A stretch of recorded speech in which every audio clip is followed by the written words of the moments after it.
अमीर भुक्कड़ ससुराल। रचना की शादी जिस घर में होती है उस घर के लोग एक नंबर के भुक्कड़ होते हैं। क्या लेकर आई है तू दहेज में? वही 10 तोले सोने, 20 लाख कैश और ये 10-20 लाख का सामान। तेरे बाप ने तो हमें लूट लिया।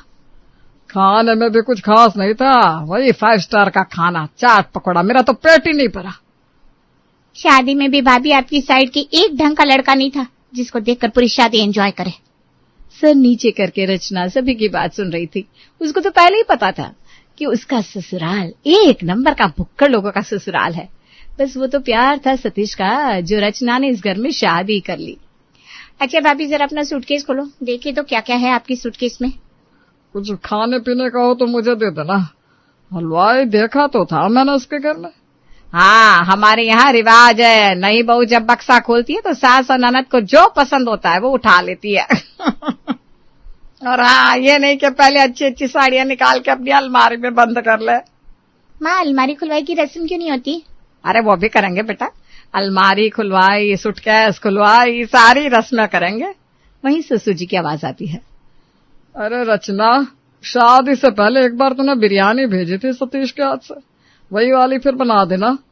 ससुर की आज्ञा सुनकर रचना किचन में चली जाती है, लेकिन उसे तो पता ही नहीं था कौन सी चीज कहाँ रखी है। तभी वहां नौकरानी आती है। अरे नहीं बहू किचन में क्या कर रही है भाभी? आप कमरे में जाओ, क्या चाहिए बता दो, मैं आपको पहुंचा देती है।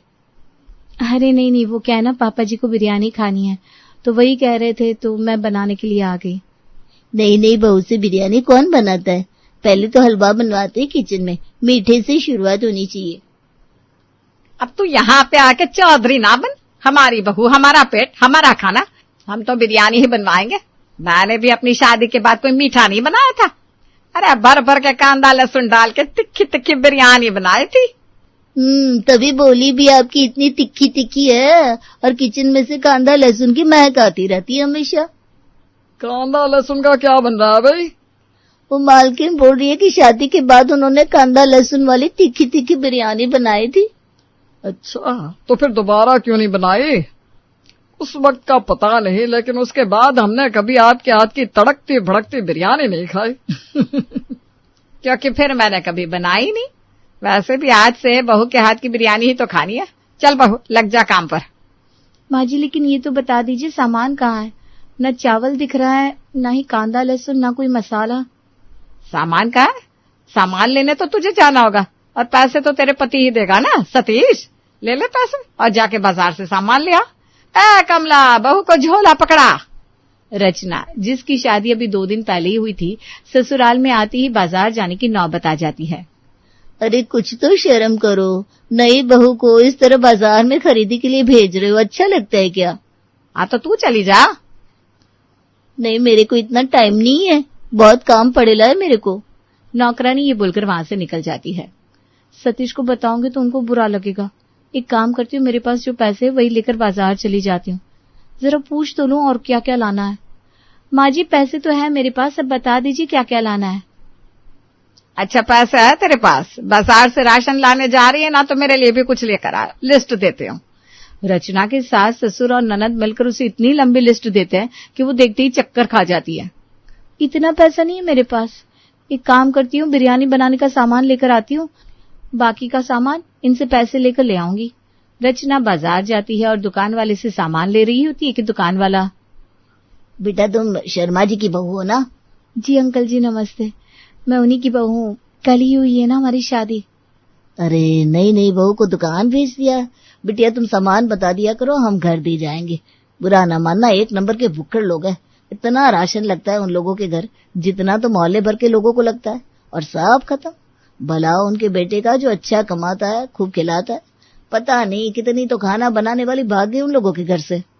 अंकल मेरा ससुराल है वो, प्लीज आप ऐसे मत बोलिए, मुझे अच्छा नहीं लग रहा है। सॉरी बेटा, लेकिन उन लोगों को कोई भी चीज फ्री में मिल रही हो ना तो सारा घर टूट पड़ता है लेने के लिए। रचना कुछ नहीं कहती, मुस्कुराती है और वहां से घर आ जाती है। शाम को सतीश ऑफिस से घर आता है तो ससुर जी, अरे सतीश, तुझसे बोला था ना प्रिंट आउट ले आना ऑफिस से, फ्री में प्रिंट आउट मिलता है, क्यों नहीं लेकर आता है? पापा फ्री में प्रिंट आउट मिलता है तो 2 या 3 प्रिंट लेने होते हैं, ये थोड़ी ना 1500 पन्ने प्रिंट करवा लूं। कौन प्रिंट आउट लेता है इतने सारे? अरे वो प्रॉपर्टी के पेपर और दूसरे पेपर मिलाकर इतने पेपर हो गए, और ऊपर से जो हम लोगों पर धोखाधड़ी का केस चल रहा है उसके भी तो पन्ने हो जाते हैं। धोखाधड़ी का केस क्यों? अरे फ्री के चक्कर में उन लोगों ने। अरे छोड़ो ना, क्या बात लेकर बैठ गए पुरानी। वैसे सही तो कह रहा है सतीश, इतने पेज फ्री में कैसे लाएगा? धोखाधड़ी का केस, उसके भी पेपर, सब मिलाकर इतना तो हो ही जाता है। 1,500 पन्ने बाहर से प्रिंट आउट ले जाऊंगा तो 3,000 रुपये देने पड़ेंगे। एक काम कर, मुझे 3,000 रुपये दे दे, मैं बाजार जाके प्रिंट आउट ले आता हूँ।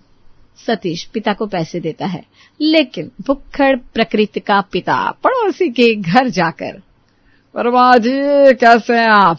आपका बेटा विदेश में बड़ा अच्छा सेटल है, यहाँ पर कोई नहीं रहता आपके साथ। वक्त कैसे बीतता है आपका अकेले अकेले? अरे वो क्या है ना, वक्त का पता ही नहीं चलता। वैसे आइए ना कभी आप हमारे घर। ससुर जिसे बाहर से ही वर्मा जी के घर प्रिंटर दिख जाता है, वो उनके घर जाता है। अरे आप लोगों के घर प्रिंटर है? देखिए मैं प्रिंट के लिए ही जा रहा था, खैर आपके घर से ही प्रिंट करवा लेता हूँ। वर्मा जी कुछ नहीं कहते, फिर ससुर जी खूब सारे प्रिंट निकलवा कर, चाय पीकर और 3,000 रुपये जेब में रखकर घर आ जाते हैं। माँ, भाभी ने बिरयानी बनाई है, चलो सब खाना खाते हैं। अरे वाह वाह, बहुत अच्छे टाइम पर आ गया हूँ, चलो खाना खाते हैं। रचना ने एक कुकर भरकर बिरयानी बनाई थी, लेकिन ये क्या, पलक झपकते ही पूरा कुकर साफ। न बिरयानी रचना के लिए बचती है और न ही उसके पति के लिए। आधा पेट ही खाना मिला आज तो। सही बात है, आधा पेट खाना खाकर पता नहीं नींद कैसे आएगी। भाभी आपके हाथ से ना खाना बड़ा कम बनता है, बड़ा कम बनाती है आप खाना। हमारी मम्मी खाना बनाती है तो इतना बनाते हैं कि 4 लोग खाते हैं और चले जाएं। रात का खाना तो बस हम लोगों को भी पूरा नहीं होता। कल दिन में मैं खाना बनाऊंगी, फिर देखना तुझे पता चलेगा कितना खाना बनाना चाहिए। अगली सुबह सास खाना बनाती है, लेकिन खाना कोई नहीं खाता, क्योंकि खाने में न स्वाद था न ही रंगत। सारा का सारा खाना बच जाता है। माँ कैसा खाना बनाती हो, ना ही स्वाद है ना ही रंग। कितनी बार बोला है कि खाना बनाने वाली रख लो। और रचना तुम सब्जी तो बना दिया करो यार। ये बोलकर सतीश बिना खाना खाए उठ जाता है और सारा का सारा खाना बच जाता है। रचना भी कमरे में जाती है। तुम्हारे घर वाले कैसे हैं? बिल्कुल भुक्खड़। कैसे मतलब? रचना क्या मतलब है तुम्हारा? देखिए सब बोल रहे हैं और मैंने देख भी लिया।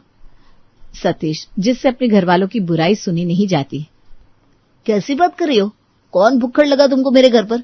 और क्यों अच्छे नहीं लगे तुम्हें मेरे घर वाले? अच्छे हैं लेकिन थोड़े। बकवास मत करो, सब बहुत अच्छे हैं। कुछ बुरा है तो वो तुम्हारी सोच है। और वैसे भी मेरे घर वालों को तुम पहले से जानती थी। लव मैरिज है हमारी, अरेंज मैरिज नहीं है। सब पता था तुमको पहले से, मिल चुकी थी ना तुम मेरे घर वालों से, फिर भी तुम ये बातें करती हो। अच्छा चलो सॉरी, माफ कर दो बस। अच्छा ये बताओ, हम लोग कहीं घूमने नहीं चलेंगे?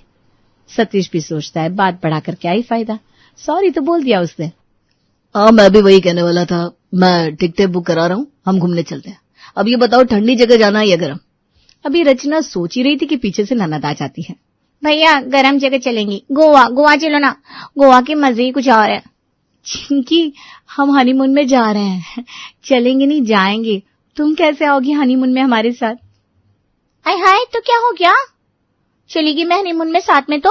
हाँ अरे साथ में मना लेंगे, मम्मी पापा भी मना लेंगे हनीमून। हाँ नहीं तो क्या, सतीश साथ ही गया था जब हम गए थे हनीमून में। क्या सतीश याद है ना? सतीश मन ही मन हंसता है। देखो मेरे घर वाले कितने सीधे हैं और तुमको ये लोग कोई चालाक लगते हैं। मैंने कब कहा चालाक है, मैंने बस ये कहा कि अजीब है। अच्छा तो हम सब कहाँ चल रहे हैं हनीमून में? बोलो माँ कहाँ जाने का मन है? तभी पिता कहते हैं अरे जहाँ भी जाओ बस अच्छा खाना पीना हो, और क्या चाहिए। बस फिर क्या था, पूरा घर सामान पैक करके चला जाता है हनीमून में। अभी निकल ही रहे थे कि पड़ोसन, अरे भाई आप सब कहाँ चले बहन जी, पूरा घर खाली करके? वो हम सब हनीमून में जा रहे हैं, चलो आपको भी हनीमून में ना लाए। पड़ोसन मुंह दबाकर हंसती है और रचना की तरफ देखती है। रचना शर्म से सर नीचे कर लेती है। अरे बहन जी शर्माने की क्या जरूरत है, चलिए साथ मनाकर आते हैं हम सभी हनीमून। तमीज से बात करिए। पड़ोसन गुस्से से चली जाती है। रचना और सतीश के हनीमून में सभी साथ जाते हैं। ये छोटा वाला रूम हम लोगों को नहीं चाहिए, ये छोटे वाले रूम में तुम लोग रह लो, हमें तो बड़ा कमरा चाहिए भाई। वह जक्कूजी होना चाहिए मेरे कमरे, अभी से बता देती हूँ। और 3 टाइम का खाना मेरे कमरे में चाहिए। मैं नीचे वाली क्लब में जा रही हूँ भाभी, अपनी वाली स्कर्ट देना जरा। मैं वो स्कर्ट मैं अपने लिए लेकर आई थी हनीमून में पहनने के लिए। हाय रे, हनीमून ना हुआ इससे अपा ही हो गया। अब सास ससुर के आगे स्कर्ट में घूमेगी तो शर्म नहीं आएगी? दे दे अपनी ननद को। खड़ी क्या है, जरा ये नारियल का तेल मल दे मेरे सर पर। और सतीश तू जा जरा पापा के ना बाल कटा ला, बढ़ गया, वहां कटाना भूल गए थे। फिर क्या, पिता और सतीश निकल जाते हैं बाल कटवाने। सारा दिन तो वो होटल में पिता के साथ देश दुनिया के पॉलिटिक्स की बातें करता है। ननद क्लब में ठुमके लगा रही थी और रचना सास के पैरों में तेल लगा रही थी। लो बन गया हनीमून। 2 दिन हनीमून मनाकर सब घर वापस आ जाते हैं। अब रचना का मूड उतरा का उतरा रहता है। अरे रचना, इतने दिन तो आराम करियो, अब लग जाओ रसोई पर। 3 दिन से अच्छा खाना नहीं मिला, आज तो पेट भरकर खाना खाएंगे भाई। सही बोल रही हो बेटा, बिरयानी ही चढ़ा देना, और वो छोटे वाले 5 लीटर के कुकर में नहीं, कम से कम 15 लीटर वाले कुकर में चढ़ा देना इस बार। भाभी वो लहसुन में ना अच्छे से कूट कर डालिएगा, पिछली बार तो लहसुन की महक भी नहीं आ रही थी, बिल्कुल मजा नहीं आया था। रचना क्योंकि अभी अभी बेकार सा हनीमून मनाकर आई थी और वो भी इन्हीं घर वालों के कारण, उसका गुस्सा फट जाता है। जहां से आप लोग आए ना, मैं भी वहीं से आई हूं। जितने थके आप लोग हैं उतनी ही थकी मैं भी हूं, और मैं अभी किचन में नहीं घुस सकती। खाना कल शाम से ही बनेगा, अभी बाहर से कुछ मंगा लो। ये बोलकर रचना अपने कमरे में चली जाती है। सतीश वहीं खड़ा होता है। उसे रचना की यह हरकत बिल्कुल पसंद नहीं आती। वो भी गुस्से से रचना के पीछे कमरे में जाता है। अब आएगा मजा, बड़ी हम पर मुंह चलाकर जा रही थी, अब बताएगा सतीश। जा बेटी, कमरे के बाहर जरा कान लगाकर सुनकर आ, क्या क्या बातें हो रही है दोनों के बीच में। ननद और सास कमरे के बाहर कान लगाते हैं। अंदर से खूब जोर जोर से लड़ने की आवाज आ रही थी। सतीश गुस्से से रचना पर चिल्ला रहा होता है और बाहर खड़ी सास और ननद खुश होती हैं। अब आएगा ना मजा, बड़ी आई थी, खाना नहीं बनेगा, बाहर से मंगवा लो। अब आएगी बिल्ली बनकर बाहर। लेकिन ये क्या, रचना तो इस बार गुस्से से हाथ में सूटकेस लेकर बाहर आती है और सास से कहती है, मैं अपने मायके जा रही हूँ और अपने घर में तभी आऊंगी जब घर वाले मेरी इज्जत करेंगे। हाँ जाओ जाओ, बड़ी आई, इज्जत क्या करे, अब क्या रोज आरती उतारे तुम्हारी। माँ भाभी को रोको, देखो वो चली जाएगी, भाई भी ना गुस्से में। पागल है क्या, मैं क्यों रोकू, जाने दे। अच्छा ये दिमाग ठिकाने आ जाएगा, एक बार रोक लिया तो समझ रोज लड़ेगी हम लोगों से, और मैं ठहरी सीधी औरत। वो तो है ही माँ, लेकिन ये भी सोच लो, अगर ये चली गई तो घर पे खाना कौन बनाएगा। मुझे खाना बनाना आता नहीं है, और तू तेरा तो खैर रहने ही दे माँ, तेरा बनाया खाना तो कुत्ता भी नहीं खा पाता। चुप कर, क्या बोलना चाह रही है, साफ साफ बोल। घर का काम कौन करेगा ये सोच माँ। भाभी तो 6 बजे उठकर घर साफ करके पूजा पाठ करके नाश्ता बना लेती है। भाई सुबह 8 बजे ऑफिस जाता है तो लंच दोगी क्या पैक करके। अरे नहीं, मैं तो खुद 10 बजे सोकर उठती हूँ, मैं कहाँ 8 बजे लंच बनाऊंगी। तू ऐसी बात कर रही है ना चिंकी। वही तो कह रही हूँ, रोको इसको, चली गई ना तो माँ तेरी तो रेल बन जाएगी। और आजकल अच्छी खाना बनाने वाली कहाँ मिलती है, जो मिलती है वो कैसे भाग जाती है पता है ना, रोक लो भाभी को। सास भी समझ जाती है कि भाई बेटी सही बोल रही है, कुछ ना कुछ तो करना ही होगा। सतीश रहने दे बेटा, रहने दे, जाने दे। अरे बहू भी तो इंसान है, आ जाता है गुस्सा, और अपने घर वालों से गुस्सा नहीं करेंगे तो किससे करेंगे। हाँ ऐसे कैसे गुस्सा आ जाता है माँ, और आ भी गया तो क्या सबके सामने ऐसी बात करेगी। अरे आराम से पापा के पीछे से भी तो बोल सकती है। अच्छा लगता है कि ससुर के सामने जुबान चलाना, क्यों, बहू है इस घर की, बहू की तरह रह। मुझे मत सिखाओ किस तरह रहना है, तुम्हारे घर वाले क्या घर वालों की तरह रहते हैं। 15 लीटर कुकर में बिरयानी बना दो बहू, हम थके हैं। अरे मैं घर की बहू हूँ, कोई होटल की बावर्ची नहीं हूँ, नहीं रहना मुझे ऐसे घर में, मैं जा रही हूँ बस। सास बहू को बहुत ज्यादा रोकने की कोशिश करती है लेकिन वो नहीं रुकती। सतीश हैरान, वो जानना चाहता है कि आखिर उसकी माँ क्यों उसकी बीवी को इतना रोक रही है। माँ एक बात समझ में नहीं आई, क्यों इतना ज्यादा उसको रोक रही है। अरे तू नहीं समझेगा बेटा। फिर अगले दिन सुबह सतीश ऑफिस जाता है तो देखता है रसोई में कोई नहीं। माँ कहाँ हो तुम। लेकिन माँ तो अपने कमरे में आराम से सो रही है, उसे कोई चिंता नहीं कि बेटा ऑफिस जा रहा है। माँ अभी तक सो रही हो, मेरा ऑफिस जाने का वक्त हो गया। खाना नाश्ता नहीं दे सकते तो कम से कम 1 कप चाय बना दो। सास ननद को आवाज देती है लेकिन ननद तो बिल्कुल नहीं सुनती। अरे सतीश बेटा, ऑफिस जाने से पहले जरा चाय बना दे। पापा मैंने कितनी बार बोला है कोई खाना बनाने वाली रख लो, आप लोग क्यों नहीं रखते हो? तभी वहां पड़ोसन खाने का डब्बा और एक कप चाय लेकर सतीश को देकर कहती है, तुम्हारी बीवी का फोन आया था, ये टिफिन तुमको देने को कहा है और ये चाय। वैसे पता है तुम्हारे घर पे खाना बनाने वाली क्यों नहीं टिकती? इसीलिए क्योंकि तुम्हारे माँ बाप और बहन एक नंबर के भुक्कड़ है। उनको लगता है कि सिर्फ वही इंसान है, बाकी सब जानवर। यही उन्होंने तुम्हारी बीवी के साथ किया और तुम्हारी बीवी ने जरा सा कुछ कहा तो तुमने उसे उसके मायके भेज दिया। अब तो बेटा रचना कभी इस घर में नहीं आएगी। अब सतीश को भी एहसास होता है कि उससे बहुत बड़ी गलती हो गई। वो देखता है कि इस घर में किसी को उसकी परवाह नहीं है। अरे बेटा ये चाय का प्याला यहाँ दे, बड़ी तलब लग रही है चाय की। इस डिब्बे में क्या है? भाई तू तो ऑफिस से खा सकता है, घर पर पता ही है ना माँ कैसा खाना बनाती है। अब तक सतीश को क्लियर हो जाता है कि उसे क्या करना है। वो रचना को फोन करता है और माफी मांगता है। मैं उस घर में नहीं आ सकती क्योंकि तुम्हारे घर वाले नहीं सुधरेंगे और मैं ऐसे नहीं रह सकती। मैं तुमको लेकर अलग रहूंगा, बस तुम चिंता न करो। मैं भी समझ चुका हूँ कुछ लोगों को कभी बदला नहीं जा सकता। मैं घर पर एक काम वाली रखकर जा रहा हूँ। आज से मैं और रचना अलग रहेंगे। ठीक है, जैसा सही लगे। बस हम लोगों को कोई कमी नहीं होनी चाहिए।